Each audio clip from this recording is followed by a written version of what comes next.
HandBrake is a powerful open source video transcoder that's completely free and easy to use. First, head over to the official HandBrake website. The link is in the description below. Click on the download button to get the latest version for your operating system. After you've installed HandBrake, open it up. Click on Open Source and select the .mov file you want to convert. HandBrake will analyze your file and load it into the program. Now that your file is loaded, look under Output Settings. By default, HandBrake selects Mp4 as the container. If it's not already selected, go ahead and choose Mp4. HandBrake offers a ton of customization options, but for most people, the default settings work just fine. However, if you want to tweak the video quality, resolution, or even add filters, you can explore these options here.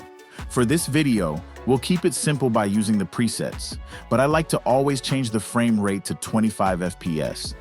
Next, name your file and click on Browse to choose where you want to save your converted file. That's all for the settings.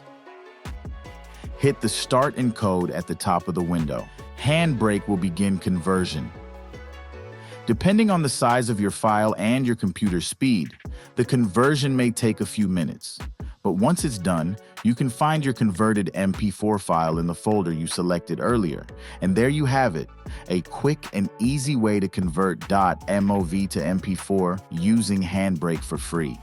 If you found this tutorial helpful, please give it a thumbs up and let us know in the comments if you have any other video conversion tips or tools you love.